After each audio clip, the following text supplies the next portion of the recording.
Hola, ¿qué tal? Estamos en el grupo de estudios budistas de Martorell. Hoy tenemos como invitado especial a Julio Santa o Julio Lucarda, no sé cómo te parece mejor que te llamemos. Como te vaya mejor. Julio, muchas gracias por estar aquí, Julio. De hecho, hacía mucho tiempo que no nos veíamos con Julio y queríamos charlar un poco y bueno, lo que haremos es grabar un poco esta conversación entre amigos y nos interesaremos un poco por la trayectoria de Julio como monje, como meditador, como maestro, como traductor y muchas otras cosas que espero que vayan saliendo. Y si te parece bien, Julio, para empezar, podríamos empezar un poco por el final, por tu experiencia reciente en Nepal, si nos puedes contar un poco cómo ha sido o qué has ido a descubrir en Nepal Ah, en este último viaje antes de que explotara lo del coronavirus o y tuvieras que durante. volver. Sí. Vale, muy bien. Bueno, primero de todo, te doy las gracias, Aleix, por generar este espacio y este momento. Y eh, espero que lo que sea que conversemos, pues sea de utilidad para la gente que lo vea y lo escuche. En cuanto a Nepal, pues yo fui a Nepal a hacer un retiro de Vipassana en el estilo Mahasi, en Nepal, concretamente en Lumbini. Hay un centro dedicado a la práctica de esta tradición que está llevado por un monje alemán que se llama Vivekananda y siguen el estilo de enseñanza tradicional Mahasi. Es un centro donde hay lo que llamamos ongoing retreat, que quiere decir que hay un retiro continuo. No es como, por ejemplo, los lugares de Goenka, que hacen retiros de 10 días y el retiro empieza y se acaba y hay todo un grupo que empieza y acaba, hacen unos días de descanso y luego empiezan otro curso, sino que pues hay un curso que, bueno, el centro abre en julio, más o menos, y cierra en abril. Y durante todo este tiempo están recibiendo meditadores de forma ininterrumpida. Hay algunos que se quedan una semana, otros 2, otros un mes. Depende un poquito primero de lo que pida el retirante y también de lo que acepten los maestros que están ahí enseñando. ¿Y cómo fue la decisión de ir a un centro de Mahasi justamente en Nepal y no en Birmania? ¿O fuiste a Nepal y luego te encontraste con este centro? ¿O cómo fue? Mm, Bueno, no conocía muchos centros, digamos así, de práctica de retiro estricta. Es un centro donde hay una práctica estricta de retiro y se mantiene silencio durante todo el tiempo. No hay comunicación entre los participantes, como un retiro goenka tradicional, en el sentido del silencio, ¿eh? Hay muchas cosas distintas. Y solo hablas unos 10 minutitos al día, que tienes una entrevista con el teacher, excepto un día a la semana que hay descanso. Entonces yo tenía muchas ganas de hacer un retiro largo y pues hasta ahora no había encontrado un lugar que me ofreciera las condiciones. Am, tenía... Veo que está parado. ¿Todo bien, Aleix? La Sí, imagen ha quedado congelada. sí, por un momento. Yo te sigo oyendo, pero la imagen a veces Tan se sent, congela un ¿eh? poco. Sí. Ah, no has perdido nada, ¿no? No, no, creo que no. Al menos Pero de lo que no has pierdes dicho, la no. voz. Sí. Vale. Bien, entonces yo estaba buscando así un centro para hacer un retiro largo y conocí a una persona que había meditado ahí, creo que ya había hecho 2 retiros de 3 meses y lo que me gustó me explicó, lo que me explicó me gustó y decidí escribir y pedir para ir allí.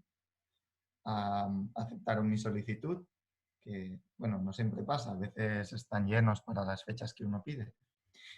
Y Y nada, entonces en 2017, creo que fue en noviembre o diciembre, pues fui allí a hacer mi primer retiro y quedé bastante contento de la experiencia. Y, y volví a pedir para ir ahora en diciembre. Y entonces, de hecho, bueno, al final ha sido enero, febrero y marzo que he estado allí de retiro. Muy bien. Entonces, fue, digamos así, por conocer a alguien que había ido ya allí. Yo ya había oído hablar de este centro y, bueno, aparte de eso, pues lo que me explicaron me pareció interesante. Es un maestro que es bastante apreciado por la gente que medita y que también tiene muchos años de experiencia. Creo que está ahí desde el año 2000 o 2001. Y bueno, eso también fue un punto a favor, ¿no? De ir para allí. Esto ha coincidido más o menos con la publicación de tu traducción de algunos manuales o textos de Mahasi por la editorial Kairos. ¿Nos podrías contar un poco cómo ha sido la experiencia de traducir la obra de Mahasi? Bueno, ha sido un reto, sobre todo porque,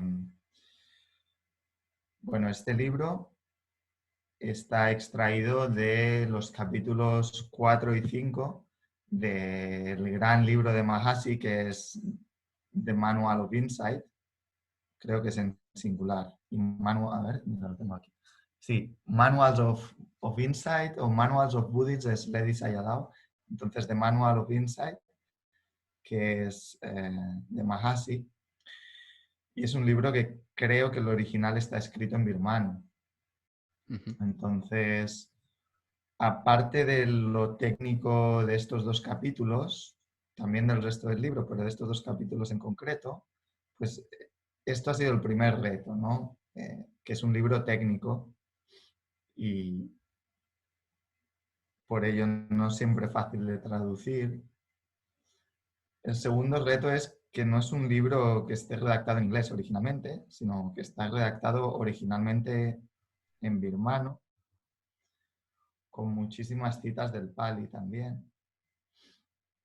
Y que ha sido un proyecto donde el libro gordote inglés, que son como 800 páginas, pues ha sido un proyecto donde igual han intervenido 15 o 20 personas. Ha intervenido bastante gente.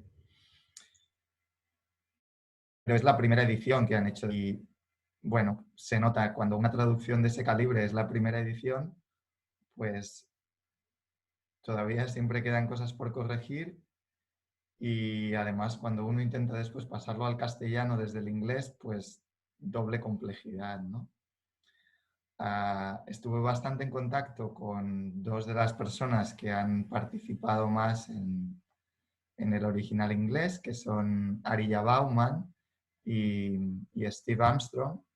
Ambos son profesores de meditación y Steve Armstrong no sé cuánto tiempo ha sido monje, creo que 5 años. Y Arija Bauman creo que fue monja casi 20 años. Ambos con Sayadaw Pandita, no sé si con Mahasi. Y luego Arija Bauman estuvo más practicando meta, no recuerdo con qué maestro. Entonces, bueno, el estar en contacto con ellos dos, pues también ha sido una ayuda para traducir el libro y bueno, contento de haber tenido ese apoyo, ¿no? Tengo una pregunta, porque tú, Julio, eres una persona de mente muy abierta, estás interesado no solo en varias tradiciones de meditación dentro del budismo, sino que, bueno, me consta por lo que hemos hablado muchas veces que te interesas por varias tradiciones tradiciones espirituales, fuera del budismo incluso. Y supongo que para una persona, para una persona que se adentra un poco en la literatura sobre meditación birmana, en este caso de la escuela de Mahasi, a lo mejor aparece como una literatura que es bastante, no sé si utilizar el término sectaria, pero sí que está muy restringida a la tradición Theravada. Podríamos decir que es hardcore Theravada, una interpretación muy, muy fija, muy, muy firme de lo que serían los textos en Pali y la forma como se ha explicado en la tradición, especialmente en Birmania, una práctica determinada.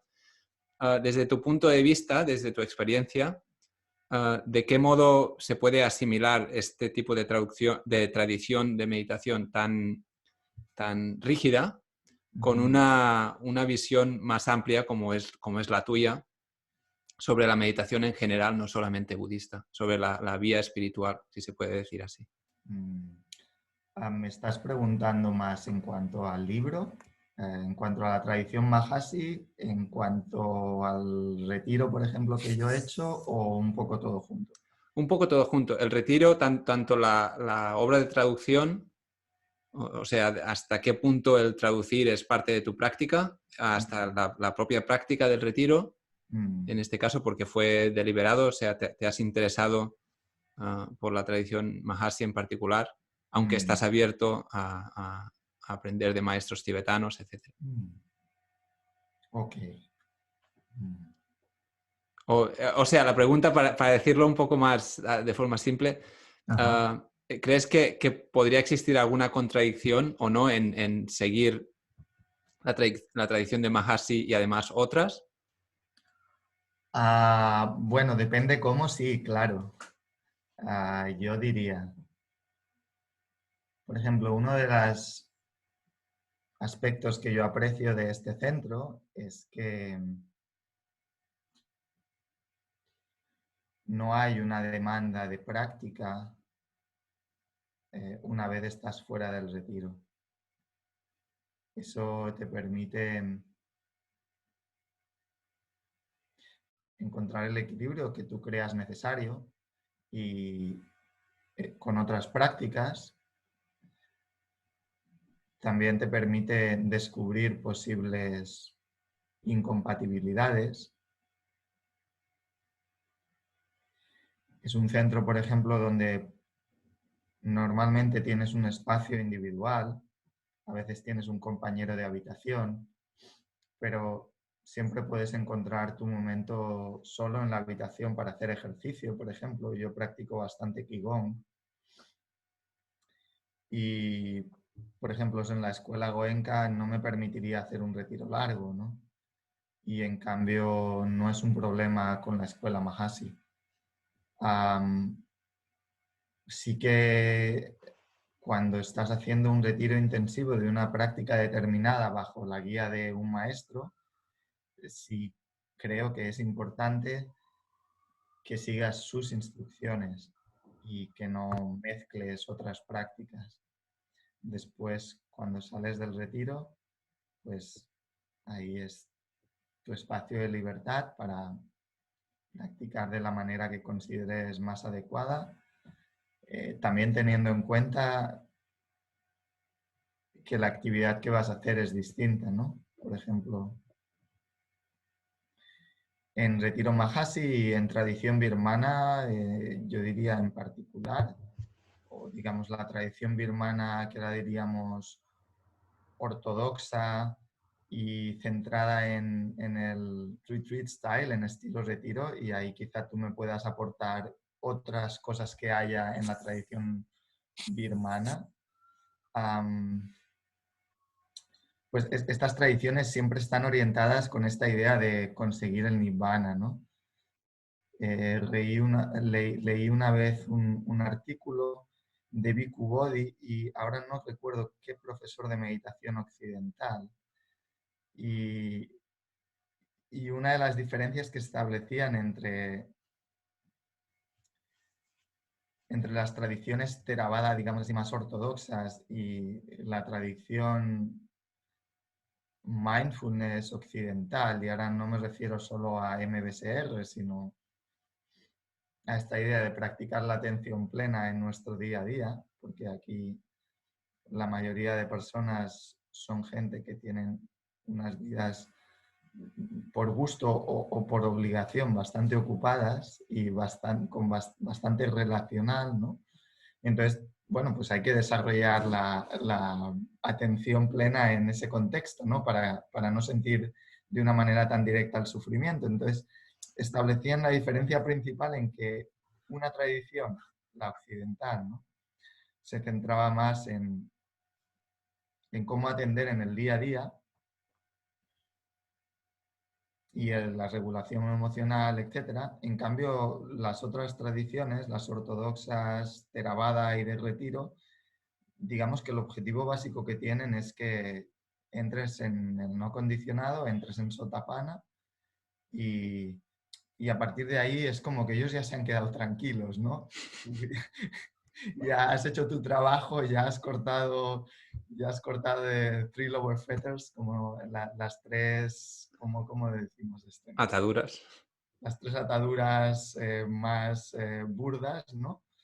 Y digamos que ellos ya están tranquilos. Y luego vas y, digamos así, te enfadas con tu esposa, pues no importa mucho, ¿no? O pierdes un poco los nervios con el jefe, como que da igual. Tú ya eres un sotapana y digamos que no vas a renacer en los infiernos, ni, ¿no? Entonces, Ajá. esa es un poco la diferencia principal. Y bueno, entonces yo creo que si uno, es lo de siempre, ¿no? Si uno centra bien qué está haciendo en cada sitio y tiene capacidad para distinguir o saber comprender sus propios límites. Por ejemplo, hay gente que se hace un lío practicando cosas diferentes después cuando sale del retiro. Pues es obvio que no va bien que hagan cosas diferentes, ¿no? Hay gente que no, que le va bien porque tiene una mente, pues lo que sea, o bien más distraída, o bien multifactorial, o bien que tienen ciertas necesidades que tienen que resolver de una manera u otra, ¿no? Y que con la Vipassana solo pues no les va bien, o les faltan herramientas. Pues aplican diferentes herramientas y técnicas, ¿no? Entonces, dentro de este punto, para mí no es incompatible y en estos momentos, por ejemplo, a mí me va realmente muy bien, estoy muy contento del último retiro y me va muy bien practicar con la tradición maja así, ¿no? Ah, hablando de práctica y de formas de práctica, ¿hasta qué punto uno se puede comprometer con la práctica o diferentes modos? Si te parece, podríamos hablar un poco de tu experiencia monástica en Sri Lanka, si no me equivoco. Ah, Sí, pero pregúntame un poquito más concreto. simplemente, cómo fue que decidiste ordenarte de forma formal, ordenarte monje Theravada? ¿Y cómo fue la experiencia? Mm. Bueno, yo estaba, bueno, de esto hace ahora, yo empecé a meditar ahora hace 19 años y fue hace 15 años, creo, a ver, 14, 13, 14 años que yo fui a Sri Lanka y ahí me quedé 4 años. Entonces, bueno, ahora mismo hay muchísimas cosas aquí, pero en aquella época pues no había casi nada. Yo empecé a meditar en la tradición goenka y el centro que había aquí o que hay aquí en Palau Tordera hacía simplemente un año que había empezado, ¿no? La sangha era muy joven, parecía casi imposible encontrar algún meditador con una experiencia clara y contundente. Los maestros eran poco abiertos en estos temas. Lo suelen ser, ¿eh? Pero en cambio si te encuentras con practicantes, ahí es mucho más fácil hablar, ¿no? Y bueno, pues también era una escuela muy cerrada y a mí pues esto no me funcionaba bien, ¿no? Incluso, ¿Qué era lo que hacía que buscaras un maestro de meditación en aquel momento? bueno, de hecho no buscaba un maestro de meditación cuando me fui a Sri Lanka, buscaba un sitio para meditar yo porque en la escuela Goenka me pedían muchos requisitos para hacer cursos largos que a mí me era difícil cumplir como persona. Y entonces en realidad era como un bloqueo, porque yo creo que si tú no tienes tu espacio para crecer como persona, es muy difícil que puedas ir a un centro de meditación o a meditar tranquilo y puedas profundizar, ¿no? Entonces, cosas que aparentemente pueden ser a nivel, digamos así, ¿cómo diríamos? A nivel teórico pueden parecer contradictorias con lo que sea tu desarrollo meditativo, a nivel práctico en realidad pueden ser una ayuda para tu desarrollo meditativo, no simplemente que puedas vivir tranquilo, que puedas investigarte a ti como persona y digamos así, acercarte a diferentes tipos de experiencias vitales, más teniendo en cuenta la sociedad donde estamos, ¿no? No es como que nacemos en una sociedad muy homogénea y dirigida donde parece que esté muy claro lo que tenemos que hacer, ¿no? En el campo espiritual me refiero ahora, pues es casi lo contrario, ¿no? Nos plantan un abanico de opciones y encontrar qué es lo que quieres hacer y qué es lo que estás buscando interiormente no siempre es fácil. Bueno, entonces a lo que me preguntabas, yo lo que estaba buscando como dentro de ese contexto encontraba muchas cosas a faltar y también dentro de un contexto, digamos, social y de trabajo tampoco me motivaba pues el tipo de cosas que podía desarrollar socialmente y a nivel de trabajo, ¿no? No me era para nada estimulante, no tenía una dirección que me generara ningún tipo de motivación, no me convencía. Sigue sin convencerme, pero me relaciono mejor con ello. No me convencía cómo funciona la sociedad ni los valores que propone, como por ejemplo me siento más cómodo en otras sociedades como la birmana, ¿no?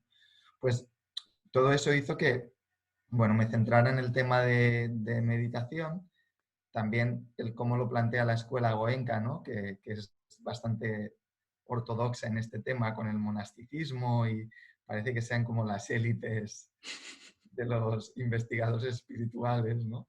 O investigadores del corazón. Y bueno, entonces un día vi que había muchos libros que venían de la Buddhist Publication Society y, y escribí, me dijeron que me podían tener ahí unos meses y me fui para allí. Y luego allí, pues bueno, claro, yo tenía 25 años, ¿no? En aquel entonces todavía tenía que madurar muchas cosas a nivel emocional. Entonces fue un poco shock cultural, ¿no? Eso de encontrarte con el budismo ahí. Pero bueno, conseguí que me hicieran un visado para un año. Entonces visité diferentes monasterios. No me acabó de convencer mucho, pero vi que era difícil practicar ahí como laico, entonces decidí ordenarme con la idea de practicar. Y bueno, tampoco me gustaron mucho los monasterios y bueno, yo tomé una vía bastante independiente y que no es la vía, digamos, común, ni es la vía que teóricamente mmm, está consagrada en el Vinaya, ¿no? Que dice que los 5 primeros años debes estar en Nisaya en dependencia de un maestro. Puedes cambiar de maestro si quieres, pero tienes que tomar Nisaya. Y sí establece unas peculiaridades donde una persona que es menos de 5 años, que es bueno, un navacha, ¿no? Digo que sea un navacha, puede ir al bosque a meditar solo. Y bueno, yo había conocido a un monje que vivía en el bosque y que tenía todo el tipitaka allí y me escribió una carta que se iba fuera unos años, un año al menos, y me ofrecía su espacio. Y entonces, pues yo ya había estado ahí como laico, viviendo en una cueva que había debajo de su puti, y me fui allí, bueno, pues me fui ahí a meditar y a estudiar. Y nada, como experiencia de vida, pues es de las mejores cosas que he hecho, no lo cambiaría por nada, ¿no? Sí, Has tenido la idea, o si se puede decir así, la tentación de ordenarte otra vez en los últimos tiempos? en los últimos tiempos menos. Cuando lo dejé, sí, durante bastantes años, porque fue un poco complicado para mí eso de dejar los hábitos. Y bueno, hubo muchas cosas ahí mezcladas y digamos que no estuve muy contento con dejarlos, ¿no? Ahora mismo me veo en una situación diferente y tampoco me planteo tomar hábitos de nuevo, pero vaya, podría cambiar, ¿eh? No es algo, como diríamos, no es algo que me resulte incómodo de imaginar. Mm, una pregunta. Cuando volviste después de Sri Lanka, ¿volviste directamente a Barcelona, a España? Sí. ¿Y fue entonces cuando empezaste a enseñar o a dar estos talleres de sutas que No, no, todavía no? yo no quería enseñar. No, no, eso tardé un tiempo. Fue casi un año después que la gente me lo pidió y bueno, me lo iban pidiendo y ahora no recuerdo por qué fue que me animé. Am, pues eso no me acuerdo, pero fue como un año o año y medio después de volver. No fue inmediatamente y tampoco fue por iniciativa propia, fue porque la gente me lo pidió y al final pues me animé y no me acuerdo por qué, pero me animé. En aquel momento, por lo que me cuentas, parece que el mindfulness y toda la fiebre que estamos viendo hoy en día todavía no había llegado al apogeo que ha llegado ahora. Mm, Y desde tu experiencia como maestro, e incluso maestro que a petición de otros, como tiene que ser, de hecho, según la tradición, mm.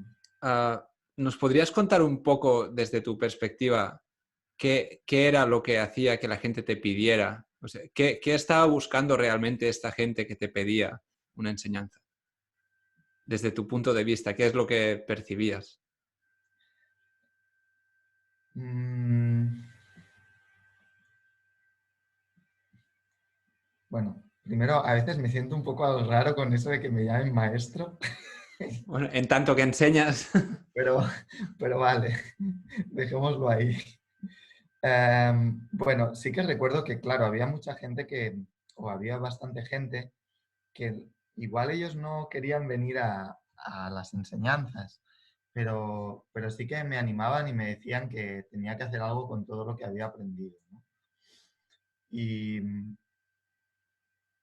y luego sí que había otra gente que me decía bueno, que estaban interesados y así, y ¿qué querían aprender? Pues no sé decirte, supongo que encontraban algo, yo creo que era más como que encontraban algo interesante cuando me conocían y igual sentían interés por incorporar cosas que yo hubiera aprendido y yo creo que era más eso lo que les llamaba. Entonces, básicamente el interés que tiene todo el mundo siempre, pues gestión emocional, qué es el camino interior, cómo, qué es lo que tengo que investigar y para qué, ¿no? Este tipo de cosas. No sé si respondo a tu pregunta. Sí, sí, sí. ¿Sí? Ah, Y bueno, de paso quería mencionar tus talleres de sutas. ajá. De hecho, algunos materiales de Julio se pueden encontrar en el blog Luz de la Atención Constante. ¿Es así el título del Sin, blog? sin la luz de atención constante. Luz de Atención Constante, perdón. Y he visto que todavía o sigues dando talleres de sutas. A lo mejor en el futuro próximo, cuando todo el problema del virus pase, vas a organizar otros. Te quería preguntar cómo pues tu experiencia es, por decirlo así, más de práctica, aunque siempre te has dedicado a estudiar, Mm. pero tú te enfocas en la práctica de forma primaria.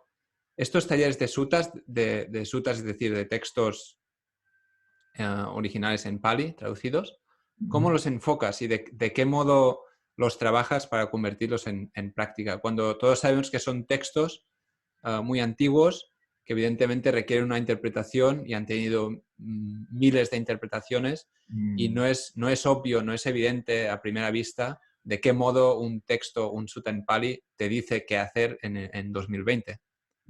correcto. Bueno, a ver, hay varias cosas. En cuanto a los talleres, hacía casi 5 años que no hacía y el último trimestre del año pasado, pues hubo unas personas que me pidieron y bueno, hicimos un mini taller, hubo un poco de problemas organizativos y al final no continuamos. Y después hicimos otro taller que, bueno, como no había suficiente tiempo, pues hicimos solo la mitad, que ya estaba previsto así, y lo hicimos online y la verdad que fue una experiencia interesante. No, me gustó eso de hacerlo online Y también me sugirió gente que grabara los vídeos y lo ofreciera como curso, digamos así, no sé si llamarle de consumo, ¿no? Como que tú tienes los vídeos ahí, la gente compra el vídeo y se lo mira. Y bueno, está ahí como opción, veremos el qué.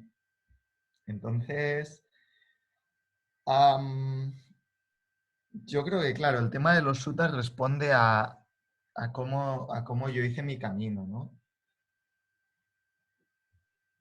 Yo tenía muchas preguntas, vengo de una familia, te iba a decir bastante, pero mejor pongámosles muy intelectual, ¿no? Mi padre es profesor de lengua castellana, escribe poesía, es crítico literario, mi madre es traductora. Si ahora te llevara la cámara, este es un piso de mi padre, te llevara la cámara a la sala, está toda llena de libros. Y eso, y les gusta mucho la cultura, ir al teatro, visitar museos, ¿no? Muy intelectual.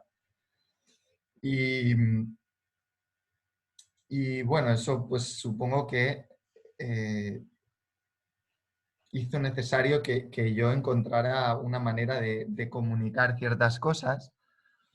También venimos de una sociedad que tiene unos valores que a mí, pues, en general, no me han convencido, o cuando me han convencido los valores he visto que, bueno, los valores y luego lo que se hace a nivel social, pues no me acaban de encajar, ¿no? Entonces, pues eso también había que hacerle un buen repaso, ¿no? A estos temas de justicia, por ejemplo, ¿no? Am, También esta idea de las vidas pasadas, no vidas pasadas, el concepto de karma. Bueno, hay muchos, digamos así, condicionantes mentales que yo creo que una vez estudiados, reflexionados y también, por qué no decirlo, vividos, ¿no? A diferentes niveles, pues te dan un mind setting, como dirías, te dan un mind framework, ¿cómo dirías eso en castellano? Un marco mental o algo así. Sí, te dan un marco mental o un marco conceptual que obviamente está apoyado por la experiencia, no es solo conceptual, que yo diría que es mucho más práctico e inteligente para vivir, ¿no? Estos días leía, por ejemplo, buscando lo de Broken Buddha, por ejemplo, pues me encontré ahí eso, ¿no? Te encuentras gente que tiene, pongámoslo así, malas experiencias con el budismo, ¿no? Y me sorprendía mucho una de, no recuerdo el nombre, pero alguien que era profesor de budismo, como 9 años, pero cuando yo leía su explicación sobre el karma, a mí me parecía que estaba muy errónea, ¿no?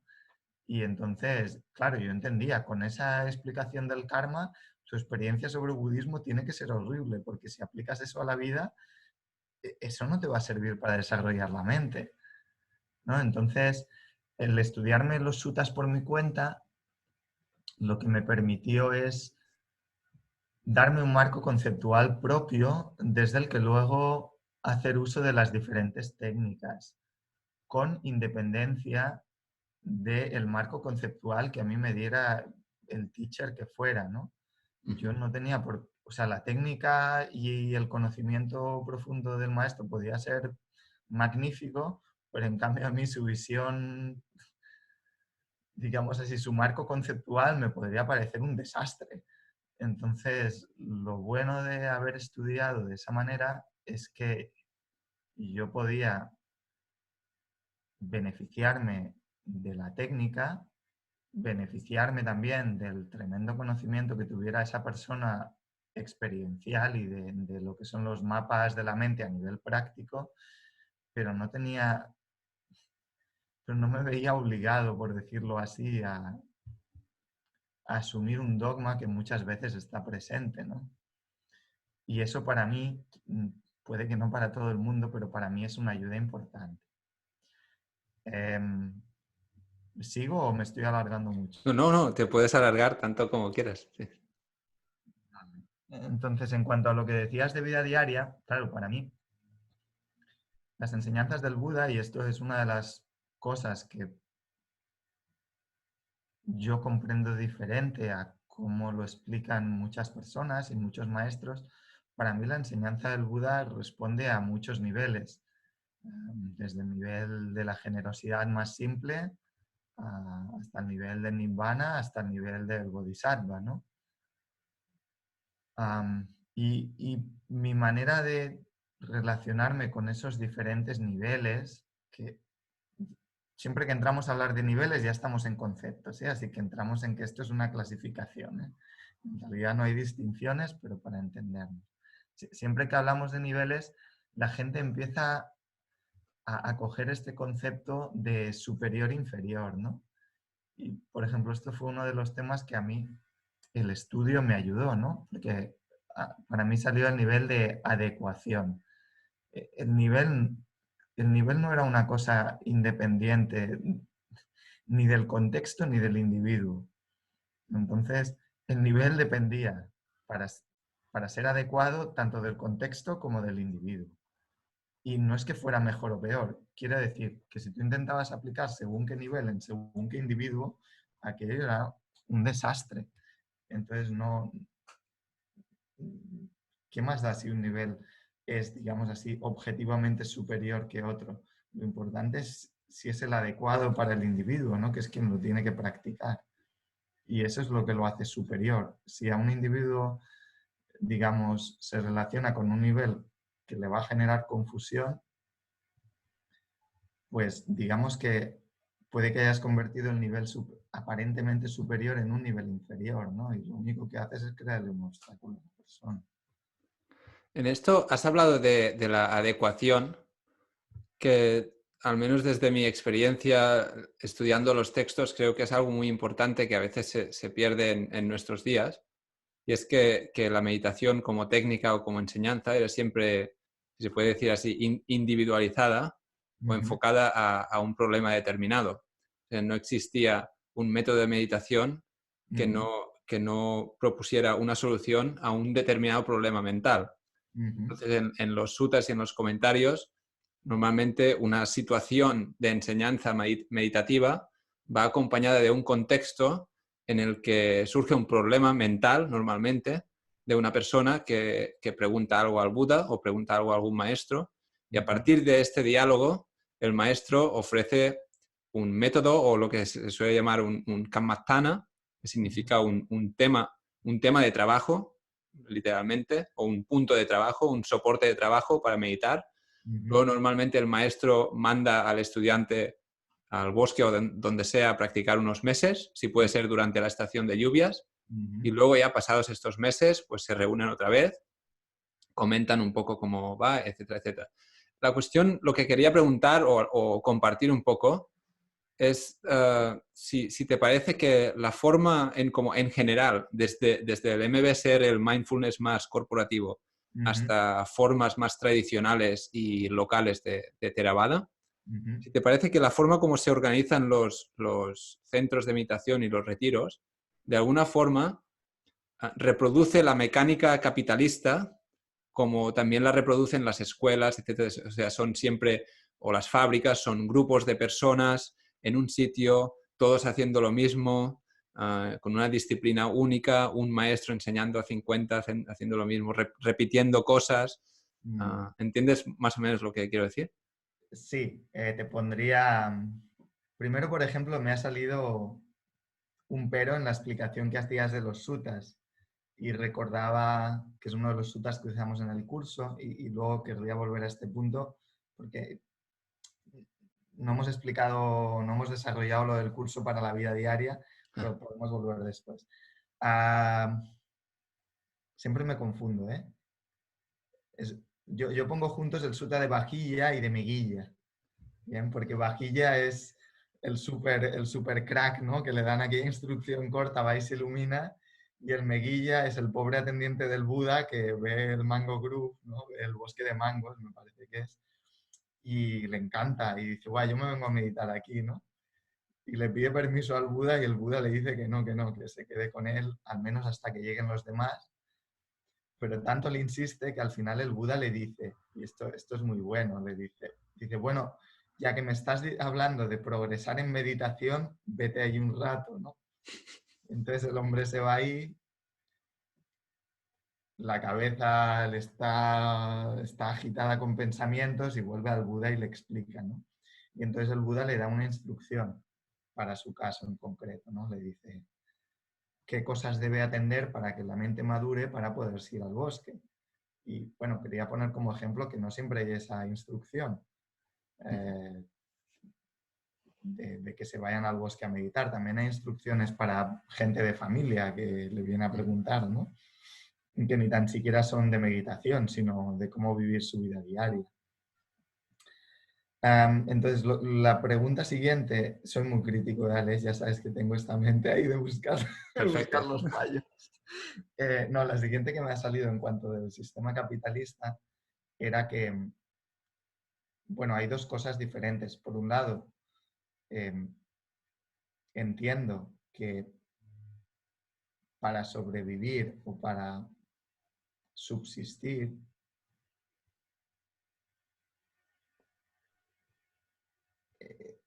las personas u organizaciones que hacen actividades de Dharma, pues no les queda más remedio que adaptarse al contexto.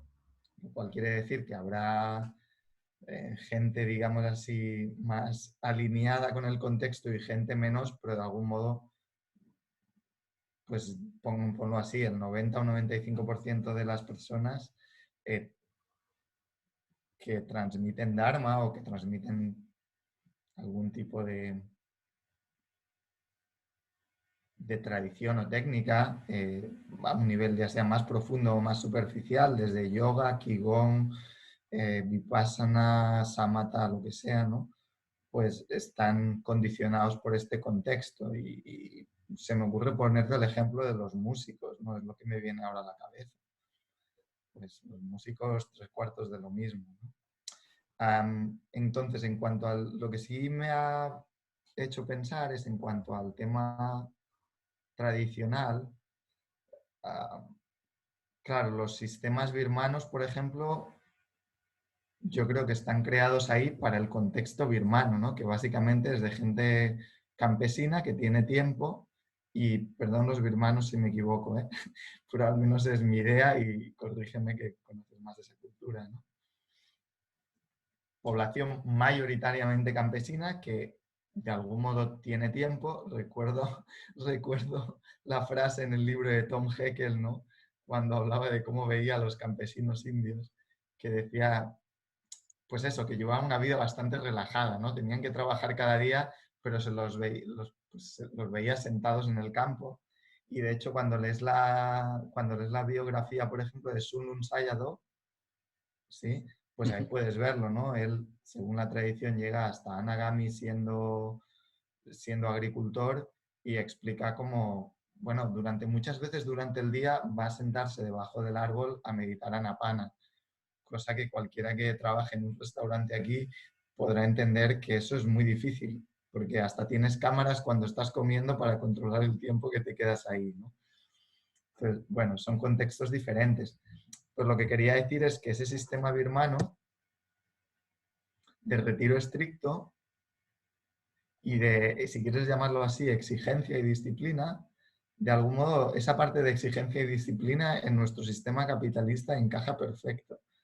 Así que esa parte ha sido exportable. La que no ha sido fácilmente exportable es la del tiempo y Goenka empezó así.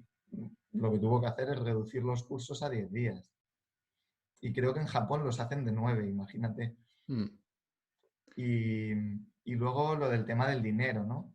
Que excepto la tradición goenka, que los hace gratuitos, pero pongámoslo claro que eso también tiene sus hándicaps, porque les obliga a mantener una cantidad de cursos X al año para poder tener suficientes alumnos, para poder generar suficientes donaciones para mantener el centro, y eso se traduce en una falta de atención hacia el alumno, por ejemplo. Y también se traduce en unos regímenes muchísimo más estrictos de requisitos, porque no hay manera de conocer al alumno. Sistema, pues, y ahí tienes, por ejemplo, cómo se equilibra con el sistema occidental. Por ejemplo, en el sistema Goenka, esa parte no ha entrado, la del dinero, pero la de los requisitos y la de la rigidez está súper presente.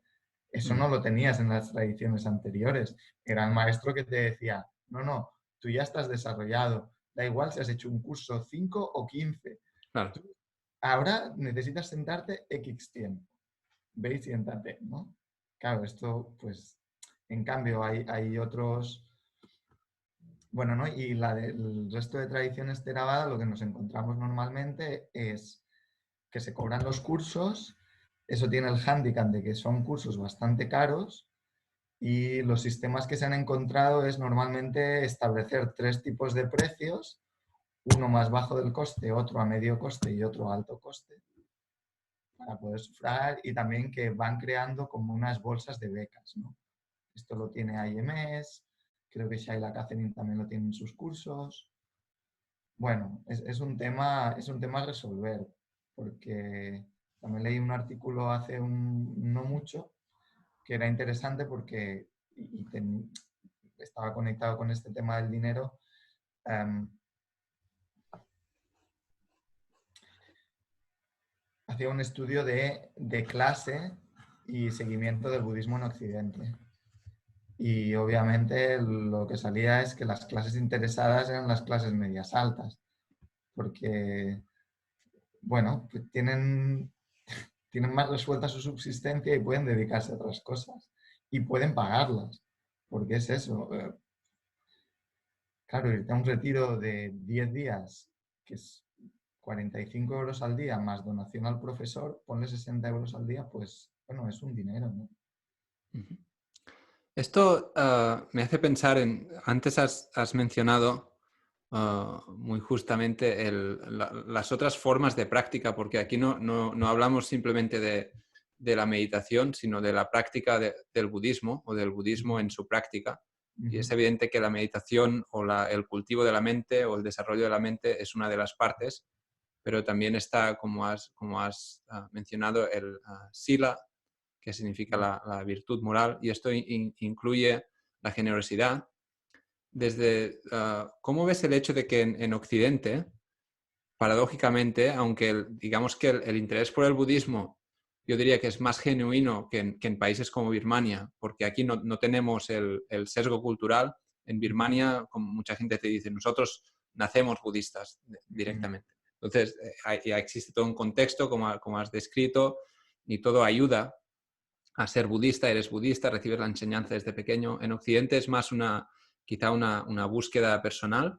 Entonces, en teoría es mucho más puro, si se quiere así, es genuino, viene de la propia persona, pero a mí me da siempre la impresión que el occidental típico que intenta meditar es bastante egoísta, en el sentido que siempre estamos buscando cómo meditar nosotros, mientras mm, que si vas a un país como Birmania, mucha gente pasa tanto tiempo meditando como dedicando recursos a que otra gente pueda meditar, mm, sea haciendo donaciones de dinero, de tiempo, de mm, recursos de todo tipo. Entonces vas a los centros de meditación y está lleno de los nombres de toda la gente que ha hecho posible este centro. Y la gente mm, tiene muy claro que es tan parte de la práctica budista el sentarse en un cojín y meditar, como mm, ofrecer recursos para que otra gente pueda hacerlo. mm. ¿Cómo lo ves esto? Desde tu... Todavía no tengo una opinión muy desarrollada al respecto, pero puedo lanzar alguna idea, pero con esa precaución, que no es una idea, no son ideas que todavía haya desarrollado de manera consistente. Yo creo que el punto básico es el tema cultural. O sea, nosotros venimos venimos de culturas que yo le llamaría de la escasez, pero de la escasez no en cuanto a que no tengamos, sino que se nos educa desde la idea de que siempre nos falta, ¿no? Si siempre nos falta, quiere decir que no podemos dar, porque siempre nos falta, ¿no? No es como que nos sobra y damos, ¿no? Siempre hay que conseguir más. Y creo que esto es un tema básico. Lo podríamos relacionar también, por ejemplo, yo imagino que si el budismo hubiera llegado aquí en el siglo XVIII, ¿no? Asumamos que hubiera podido llegar y que la gente hubiera tenido una mente abierta, que no hubieran matado a los que traían el budismo, ¿no? Yo creo que la gente sí que tenía unas prácticas muchísimo más generosas, ¿no? Em, de lo que tenemos ahora. Creo que vivimos en unas estructuras que en lugar de facilitar y promover la generosidad, hacen lo contrario, ¿no? De hecho, y aunque me alargue, y esto es por una explicación personal, pero, por ejemplo, yo cuando tenía 20 años no vivía tan abrumado por la referencia de lo que era el ser humano que me llegaba a través de la prensa, de lo que estudiaba en historia, etcétera, que pensé que si tenía que vivir en un mundo así no valía la pena. Entonces lo que hice fue irme a experimentar a ver si la gente era tan mala y tan egoísta como me la pintaban, ¿no? Y lo que me fui es, mira, me fui a viajar por Europa sin dinero a ver qué pasaba. Y la experiencia fue muy buena. Lo que yo vi es que vi que había mucha gente que estaba esperando una oportunidad para poder ayudar, pero que vivíamos en una sociedad donde el contacto humano estaba cortado o bastante cercenado y eso obviamente dificultaba, ¿no?, el poder ayudar. Y luego, pues eso, toda esta serie de conceptos, ¿no?, de justicia, de... Fíjate que, bueno, yo tuve unas experiencias recientemente que esto sí que me lo hicieron reflexionar. Cuando pones el concepto de justicia, la generosidad se acaba. No hay generosidad. Es lo justo, dividimos y nos lo repartimos según es justo. El criterio puede ser el que sea. La cuestión está en que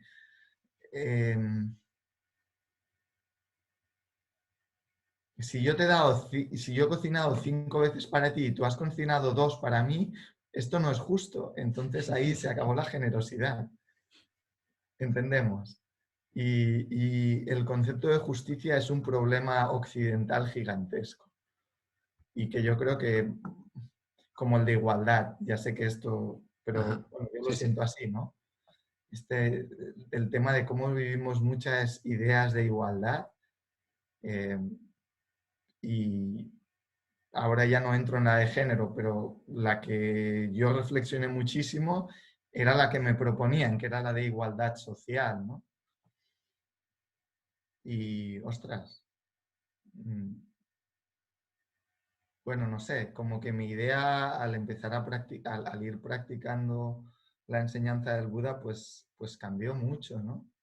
Y pues más se basa en el rejoice, ¿cómo se dice? En el estar feliz, ¿no? Si alguien tiene una casa grande, lo que yo espero es que la disfrute, ¿no? Si siento envidia porque tiene una casa grande, pues mal, ¿no? Y luego también el comprender que, pues eso, ¿no? O sea, a nivel, y, por ejemplo, la Unión Soviética es un buen ejemplo, ¿no? A nivel de leyes, o más que la Unión Soviética, no sé. Recuerdo, yo estuve en Berlín en el año 2000 y hablaba con mucha gente que había vivido en la Alemania del Este. Y bueno, era muy interesante muchas cosas de cómo funcionaba su sistema estatal, ¿no? Que yo las tomo como positivos y ellos las tomaban como positivos y tomaban como muy negativos bastantes cosas del sistema occidental capitalista, ¿no? Pero lo que vengo a decir es que si tú no estás cultivando una cultura que promueva eso, las leyes no son eternas, son un juego de poderes, ¿no? Y, por tanto las leyes son una buena ayuda y son un buen mecanismo. Pero como no cambies la cultura de la gente, como no des herramientas reales, al final son cosas que se están basando en la represión y no el sentir, y se están basando en esa idea de justicia y no en la incorporación de qué es lo que a mí realmente me está dando un bienestar personal. Que esa es lo interesante del karma y del budismo, es que en realidad es súper egoísta. Lo que pasa es que como está enfocado el egoísmo es muy diferente, que te está indicando a través de dónde tú sacas tu verdadero bienestar y beneficio. Y es como, y entonces, claro, tienes que observarte a ti mismo, ¿no? ¿De dónde yo estoy sacando mi bienestar? Cuando, entre comillas, cuando persigo qué cosas, o incluso al final ya dejas de perseguirlas, ¿no? Y eso es muy interesante. porque se basa en que el bienestar personal no está en conseguir algo exterior, o no solo, porque si lees, por ejemplo, el Diga Janu Sutta en Anguttara Nikaya 854, que es uno de los que yo uso para me parece súper explicativo, ¿no? Cuando a las 4 condiciones para el bienestar aquí y las 4 condiciones para el bienestar en la vida futura. Pues, y ahí me parece equilibrado, ¿no? Porque te está diciendo que las condiciones para el bienestar aquí son importantes, especialmente si eres una persona laica. Te está diciendo que no las descuides, que te busques un trabajo, que ganes tu dinero, que administres bien tus bienes, pero también te está diciendo que te juntes con gente que cultive la mente, con gente que es generosa, eh, y te está diciendo eso, ¿no? Hay una parte que va de cuál es mi actitud interior hacia las cosas de fuera, que es determinante en cómo es mi estado de bienestar aquí y es determinante especialmente en cómo será mi estado de bienestar en lo que se convierta en mi presente después, ¿no? Entonces, todo esto venía por lo de la generosidad, ¿no? Ajá. Y eso, yo creo que es una cosa cultural que hemos de cultivar. Aquí no hay cultivo tampoco el tema del ecologismo, de conciencia social, de conciencia grupal. Todo esto son cosas que hemos descuidado muchísimo, ¿no? La medicina es un gran ejemplo, por ejemplo. Nos podemos curar de 40 cosas, pero nunca hemos pensado hasta qué nivel es sostenible. Yo siempre me acuerdo, creo que es, ¿cómo se llama? Ahora no me acuerdo del autor, pero ya te lo diré. Es un médico alemán que estuvo en África y tiene un libro súper interesante que se llama Reverence for Life y es, bueno, me pareció muy acertada, ¿no? Y creo que es en este libro donde él explicaba que un día le llegó un agente de una tribu, le trajo a un tipo malo, ¿no? Y le preguntó si podía hacer algo por el tipo. Y él lo estudió y le dijo que sí. Y les dijo que tenía la pierna gangrenada y le tenía que cortar la pierna. Y era una tribu de nómadas. Y la tribu le dijo, espera que vamos a hablarlo entre nosotros a ver qué hacemos, ¿no? Y ellos decidieron que eran absolutamente incapaces de asumir a una persona coja, por ejemplo. Y yo no estaba ahí para verlo, ¿no? Pero yo quiero poner la mano en el fuego que el tipo que estaba con gangrena no pensó que sus compañeros lo estaban abandonando, sino que entendió perfectamente que si otros estuvieran en esa situación, pues él haría lo mismo, porque era el sistema que ellos tenían era lo que podían asumir a nivel de sociedad, ¿no? Y si estamos en una sociedad que puede asumir, pues, pues más, que tiene capacidad de asumir eh, más gente con dificultades para sobrevivir o para manejarse, ¿no? Por diferentes razones, esto es fantástico y me parece fenómeno, pero ¿dónde ponemos el límite? También me parece una cosa que es interesante reflexionar, ¿no? Incluso no dónde lo ponemos, sino cuál es el límite que tenemos por las capacidades terrestres, ¿no? Yo creo que son cosas interesantes a reflexionar. ¿Te parece que esta idea que propones sobre la medicina o la ideología que está detrás del desarrollo industrial de la medicina en Occidente está relacionado con, en el fondo, lo que existe es una idea de la búsqueda de la vida eterna? Porque de hecho en el fondo es la búsqueda de una salud perfecta. No hablemos del problema que tenemos hoy día, aparte de esta situación que es un poco excepcional, pero en general sí es verdad que hay una constante fiebre o casi neurosis para buscar un sistema de salud que sea más y mejor y más perfecto. Pero obviamente, pues todos estamos de acuerdo en que debe haber un buen sistema de salud, pero al final yo me pregunto también, a partir de tu reflexión, si no existe algo que existe un poco de confusión en el realmente esperar que la enfermedad no existirá en este mundo o que vamos a vivir para siempre, o realmente si hay gente que que realmente querrían vivir, no sé, 1.000.000 de años. Y yo creo que el tema que conectas todavía es más problemático cuando eso no se gestiona desde una perspectiva social, sino desde una perspectiva de dinero. Es decir, asumamos, por ejemplo, que hay la técnica para que vivas 500 años. Eso quiere decir que vivirán 500 años los que se la puedan pagar. Eso me parece, como sociedad, me parece aberrante, porque sí, porque el dilema moral en el que pone a la gente a la hora de conseguir dinero es muy complejo. Y la mayoría de personas, en el momento de decidir o según el entorno que tengan,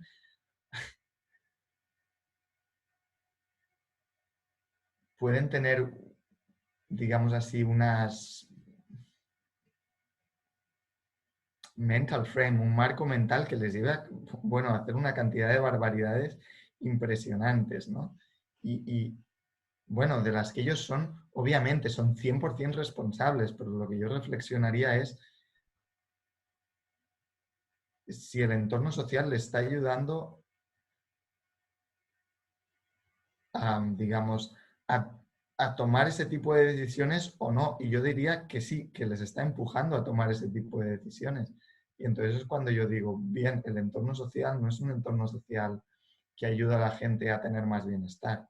Es un entorno social que igual te ayuda a vivir más años, pero no te ayuda a vivir con más bienestar. En cuanto a lo que has comentado también, creo que uh, uno de los temas básicos en este tema del desarrollo de la medicina viene por el concepto de lo que es la vida humana y la naturaleza. Claro, desde el momento que primero hay esta especie de idea de lucha o victoria sobre la naturaleza. Y eso implica también sobre la muerte, ¿no? Que es una parte de la naturaleza. Entonces, si vivimos más años o si estamos por encima de más enfermedades, quiere decir que somos mejores, ¿no? Los seres humanos hemos vencido a la naturaleza y un poco como esta idea competitiva, ¿no? Que viene de este malentendido darwinismo. Yo tampoco he estudiado mucho a Darwin, pero sí he leído que parece ser que no está muy bien entendido lo que dice, porque lo que nos enseñan no es exactamente lo que proponían. Y luego también está esta idea materialista, ¿no? De que, bueno, de que después de la vida, pues ahí se queda el tema, ¿no? Lo único que en ese caso nos puede salvar, entonces, ¿no? Lo único que nos queda es el humanismo moral, ¿no? Si después de la vida no hay nada, lo que me queda es lo que yo dejo a la sociedad, que eso es lo que yo le llamaría el humanismo moral y es lo que a mucha gente en Occidente, pues todavía le ayuda a ser,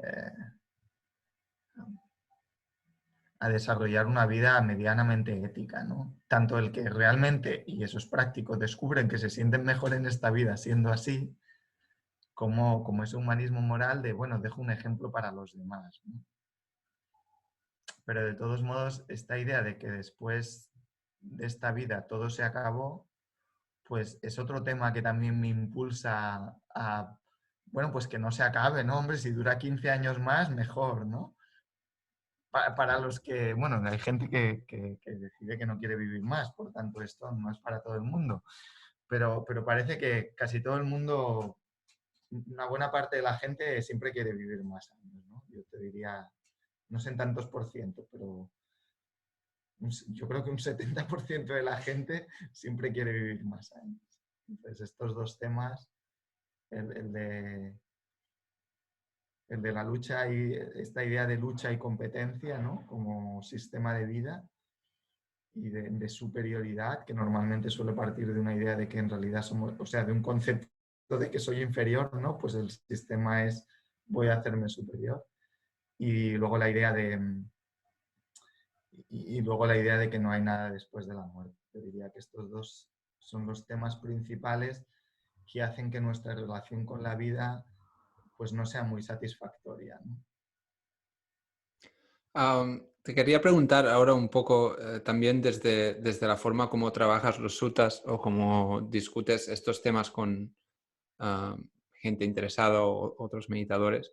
Mm, ¿Cuál es para ti la importancia o cómo entiendes la importancia de sila? Esto es la disciplina moral o la moral o la virtud moral, no sé cómo traducirlo. mm. ¿Cómo entiendes la importancia de sila, los preceptos, los 5 preceptos, o los 10 preceptos, 8 preceptos, los que sean, o los 227 de un monje? ¿Cómo entiendes la moral, sila, como Mm. fundamento de la práctica? Bueno, hay dos preguntas, ¿no? Porque ahora me dices lo de cómo entiendo el sila como fundamento de la práctica y después me hablabas de los sutas, ¿no? También. Ujú. Am, vale, para mí el fundamento principal de la práctica es la atención y la autoconciencia, ¿no? Eso quiere decir que, en mi modo de entender, durante un tiempo X tú te puedes imponer un sila. Pero si pasado ese tiempo X tú no has internalizado ese sila como algo beneficioso y positivo, vas a necesitar cambiar, porque no puedes estar haciendo algo que no te parece beneficioso y positivo. Da igual si lo es, tú tienes que percibirlo como tal. ¿Bien? Entonces necesitas yo es ahí donde pongo, ¿no? Para mí el primer punto importante es la atención. Y cuando haces algo tienes que estar atento precisamente para saber hasta qué punto es beneficioso y a partir de qué punto es perjudicial. Esto en los suttas está definido como gratificación, límite y salida. Asada, adinava, nisarana. Entonces, obviamente todas las acciones tienen su gratificación, o casi todas, pero también tienen su límite o su peligro, ¿no? Entonces, lo principal del sila, para mí,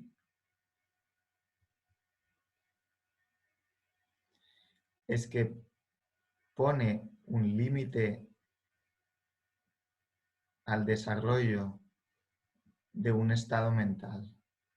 ¿Bien? Pone el límite a nivel corporal y a nivel físico. Quiere decir que si yo tengo un estado mental nocivo y sigo un sila determinado, no voy a convertir ese estado mental nocivo en una acción corporal y en una acción verbal. Y eso es un beneficio para mí y es un beneficio para la sociedad. Pero tengo que hacer algo más. Entonces, como fundamento para la práctica y para la convivencia, el sila me parece fundamental. En cuanto a la interpretación de los 5 preceptos, a nivel occidental, sería cauto sobre todo con el tercer y el quinto precepto, ¿no? ¿Nos podrías explicar un poco para la gente que no conozca esta terminología? Sí, el tercer precepto es el se traduce normalmente como conducta sexual inadecuada. En pali es kamesu michachara, kamesu siendo la conducta sexual, pero que también hay muchos teachers que yo creo que acertadamente hacen énfasis en definir eh, conducta, no sé si dirían sensorial, ¿no? Ujú. Inadecuada. Es decir, lo que en Pali llamaríamos indriya sambaro o guardar los sentidos, pero bueno, no nos vamos a poner en un sentido estricto de retiro, pero sí en un sentido social, ¿no? No estarme deleitando todo el día en los 5 sentidos, porque entonces esto me causa mucho sufrimiento. Me voy a buscar aquello en que me deleito o mejor que deje de deleitarme, porque si no es un poco tostón, ¿no? Entonces, bueno, yo creo que dado, te diría así, ¿no? La promiscuidad que hay actualmente en nuestra sociedad, limitar completamente que una persona pueda hacer retiros por el hecho de que haya tenido otras relaciones o por el hecho de que, por ejemplo, imagínate a alguien que no tiene pareja y está en proceso de buscar pareja, pues en el sistema birmano funciona muy diferente. Ahí te buscan tu mujer, te comprometes a los 19, durante 5 años te conoces, igual a los 24 pues te casas y tienes relaciones y funciona así, ¿no? Igual está empezando a cambiar en la gente joven, pero cuando yo fui, en el 2015, aún funcionaba bastante así en muchos sitios. La teoría es así, la realidad siempre. Bueno, igual, vale, pero claro, lo que sí sabemos seguro es que esto no funciona así en Occidente. Es decir, aunque habrá un número determinado de personas que no tengan relaciones, un número determinado de personas que tengan relaciones moderadas, también hay un gran número de personas que tienen muchas relaciones. Y, y es el contexto social y cultural que se han encontrado. No es que, bueno, es así, ¿no? No es que sean ellos que lo han decidido unilateralmente, ¿no? Entonces, excluir a estas personas de meditar, ¿no? O limitarles su progreso meditativo porque se encuentran en este entorno cultural, pues no sé yo hasta qué punto es sabio Y o, o si, y ade- si, o adecuado, ¿no? y si lo Ahora, perdón, perdón. sí, si en el proceso de su meditación eso empieza a suponer un obstáculo, entonces yo diría que ahí sí es importante y es como decirle, mira, pues si no empiezas a tomar medidas, no vas a hacer cursos más extensos porque tú ya has visto que eso te está suponiendo un obstáculo.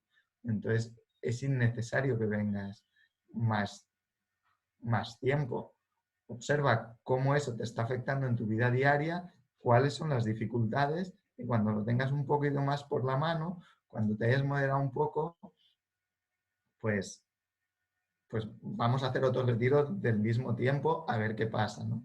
Entonces, por ejemplo, ¿no? O incluso en lo que decíamos, ¿no? Una persona, por ejemplo, que ahora busque pareja, pues bueno, hay mucha gente que no busca la pareja y la encontrará al punto. Y como funciona muchas veces en Occidente es que la gente tiene relaciones. Entonces, ¿qué pasa, no? Que solo los que no quieren pareja o los que ya la tienen pueden hacer cursos por largo tiempo, ¿no? O serían otros casos diferentes para mí, ¿no? Gente que está en pareja, por ejemplo, y ha sido infiel. Bueno, entonces esta persona igual sí que está bien que tome un espacio de reflexión sobre el tema, ¿no? En caso de que no sea una cosa aceptada en su pareja. Si, ¿sabes? Hay gente que tiene relaciones pluriamorosas y están hechas desde la sinceridad, desde todo sobre la mesa y sobre todo desde la observación de los celos, ¿no? Eso es otro tema. Quiero decir que es un tema complejo en Occidente y que yo no resolvería de la misma manera que se resuelve en Birmania porque el contexto me parece muy distinto. Y en cuanto a lo de las drogas y los intoxicantes, pues iría por la misma línea. Y bueno, no sé si tienes algo más que añadir. Creo que hemos tocado varios temas. No sé si ha quedado algo en el tintero. Sí, por ejemplo, tú me preguntabas en cuanto a los sutas, ¿no? Sí. Por ejemplo, yo creo que, y esto va también por el tema de la enseñanza de la meditación. Claro, bueno, y entro en los sutas, dejo lo de la meditación, ¿no? Por ejemplo, yo cuando planteo el curso, ¿no? Pues hay una primera parte en que se habla de la generosidad, del karma, de los diferentes niveles de la enseñanza, ¿no? Nunca se entra directamente a hablar de los 5 agregados y las 6 bases, ¿no? Que básicamente eso es Vipassana y Bhakti-Vedanta. Porque hay el peligro de entrar en doctrinas nihilistas, ¿no? Sobre todo desde la base occidental de la que partimos nosotros. Entonces, no tiene mucho sentido que alguien vaya a estudiar algo que le tiene que beneficiar y por intentar ir al nivel último lo que haga es pues caminar hacia el punto contrario, ¿no? Digamos que siempre habrá gente que por A o por B, aunque vaya a hacer algo, por ejemplo, de Badatta, ¿no? Es un buen ejemplo, pues va a caminar hacia el lado contrario de donde se supone que tienen que ir. lo que yo siempre digo, pero vamos a minimizar los riesgos, ¿no? Vamos a poner un contexto en el que los casos que nos pase pues sean los mínimos. Entonces, ¿qué hacemos? Pues eso, vamos al menos, no quiere decir que vayas a ser generoso, pero al menos ponte a reflexionar sobre el tema, ¿no? Precisamente por lo que tú has comentado antes. El respeto a los mayores, el respeto a los padres, eso también se trabaja en las primeras sesiones. Y lo que sí hacemos también, por ejemplo, después de trabajar el segundo campo, que es vacuidad, el segundo grupo, la segunda parte del taller, hay una tercera parte donde entonces pues empezamos a trabajar también meta, también acción social, ¿no? Con diferentes sutras. ¿Por qué? Porque, bueno, es como hayas entrado en Sotapana o no hayas entrado, después tienes que actuar en sociedad, ¿no? Y hay todo un conjunto de enseñanzas y herramientas que nos da el Buda para vivir en sociedad, más allá de las de generosidad, etcétera, que damos en el primer bloque del taller, pues que también son muy útiles e importantes, ¿no? Y esas, por ejemplo, son más de ese tema de responsabilidad grupal, gestión de conflictos, etcétera. Y aquí lo tengo. El Bhikkhu Bodhi hizo un libro bastante interesante Ajá. que no sé si se puede leer así. Sí, perfecto. ¿Sí? Social Communal Harmony. Sí, Buddha's Teachings on Social and Communal Harmony. Y bueno, pues ahí, si uno se ha estudiado los suttas ya lo encuentra, pero para aquellos que no tienen por la mano los suttas, pues este libro para este tema está muy bien. Como el libro que tradujiste tú así para temas generales, ¿no? Ajá. Que pues, es un libro muy bueno. ¿Cómo se llama en castellano? En palabras del Buda. Palabras del Buda, ¿no? Para tener una introducción a los suttas ordenado de forma temática, que eso es difícil encontrarlo en los suttas porque están todos desordenados, excepto en el Samyutta. Pues este es el equivalente, pero para el tema social.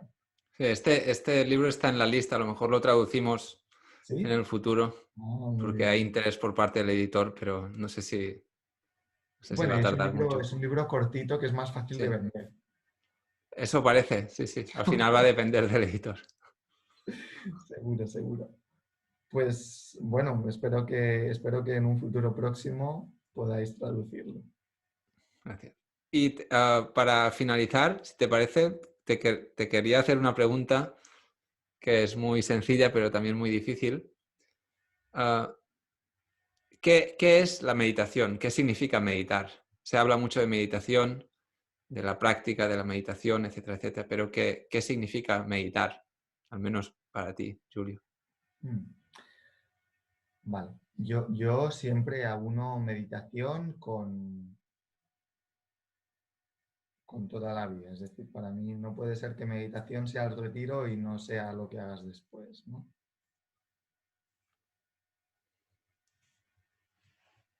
Entonces, para mí hay varias cosas importantes al definir meditación. La primera es que tiene que incorporar un proceso de atención consciente en lo que sea que estés haciendo. El proceso de atención consciente puede ser a diferentes niveles de profundidad, pero tiene que haber un proceso de atención consciente. Y ese proceso de atención consciente básicamente tiene que percibir dos aspectos. Uno es si lo que estás haciendo es saludable o no saludable, beneficioso o perjudicial. Y el otro es que tiene que percibir al menos la característica de que aquello que haces no es eterno, sino impermanente. Pero tiene que empezar al menos por el primer nivel, no por el segundo. Tiene que decidir, tiene que comprender si aquello que hace es beneficioso o perjudicial. ¿Por qué? Porque eso es lo que le va a permitir seleccionar el tipo de acciones que hace. Y eso es lo que es un desarrollo de la mente. ¿Sí? Entonces, podrá ir observando si él vive de una manera más at ease, ¿cómo dirías en castellano? Uh, confortable. Sí, si él está más suelto, tranquilo, distendido con él mismo, o si es más rígido, más controlador, más... Eso tiene que poder ver, ¿no? Sí, a través de la meditación. Si se está haciendo cada vez más rígido, yo diría que hay algo en la meditación que no está funcionando. Mm. Sí. Entonces eso, creo que esto es lo que yo definiría como meditación así a nivel muy general y para todos los contextos, no solo para uno en concreto. Muy ¿Sí? bien. Muchas gracias. Sí, sí, me parece una definición muy interesante. Recuerdo un día que le hice una definición muy precisa a una amiga, pero ahora tendría que buscarla. Pero más o menos incluida eso. Una pregunta, ¿el blog lo sigues actualizando? Si organizas nuevos cursos o dónde te puede encontrar la gente si te busca? En el blog, normalmente actualizo por el blog. Por el blog, muy bien. Voy a poner el blog en la descripción del vídeo para los Vale. que se Y interesen. también puedes pedir que si alguien tiene interés en hacer el curso, que me escriba. Yo es que a veces soy un poco... Los 2 últimos cursos que he hecho los he hecho porque la gente me lo ha pedido. Muy bien. Entonces, si hay alguien que tenga interés en hacer el curso, pues que me lo pida. Si realmente un día digo, pues mira, tengo 10 personas interesadas, voy a escribir. O si hay alguien que diga, ostras, que uno de los cursos pasa así. Yo tengo interés en hacer un curso en mi zona, voy a buscar gente. Pues fenomenal. Sí, Muy bien. muy bien. Bueno, yo intuyo que estamos llegando al final. Sí, bueno, yo ahora ya no se me ocurre nada más que preguntar. Vale, vale. Espero que podamos conversar en alguna otra ocasión e incluso si te parece bien algún día, ya que estamos confinados, pues dar alguna charla para el grupo de estudios budistas aquí en Martorell, que se ha convertido en una especie de grupo virtual que no pertenece a ningún sitio, Muy bien. pero si te apetece, pues estás siempre invitado. Yo, o sea, lo que igual por no alargar más el vídeo, aunque igual podemos seguir hablando de estas pequeñas cosas después, por ejemplo, que me expliques de qué va el curso, pero por no alargar más el vídeo para que no sé cuánto llevamos, pero debemos llevar un buen Sí, rato. no te preocupes por eso, esto da igual. No, no es por eso que me preocupo, pero porque si la gente ve, por ejemplo, 1 hora y media, mira, voy a mirar mi reloj. Ahora llevamos 1 hora y media, ¿no? Hora y media casi, sí. Claro, yo por ejemplo he visto vídeos en webinar. A la que el tema a mí se me empieza a hacer no interesante, pierdo mi atención, ¿no? Se Mm. dispersa el tema y me agobio y apago el vídeo. Entonces, Lo que voy a hacer, si te parece bien, es poner un índice de los temas y las preguntas que vamos haciendo y la gente puede seleccionar. De hecho, no hace falta ver todo el vídeo. pero lo que quería decir es que si quieres podemos cerrar el vídeo aquí. eh, Cierra esta grabación. Si quieres nos podemos volver a conectar y hablar unas cuantas cosas tú y yo. Si lo quieres grabar por si salen temas interesantes, no tengo ningún problema, pero este blog ya queda grabado como vídeo. Yo aprovecho para agradecerte Perfecto. la entrevista porque la verdad que me ha parecido que has tocado temas, bueno, quizá un poco, bueno, que me han parecido temas súper interesantes y, y que me ha gustado mucho cómo ha ido la conversación. Así que gracias por la dirección en los temas. Gracias a ti, Julio. Pues lo dejamos aquí. Muy bien. Un placer. Muchas gracias.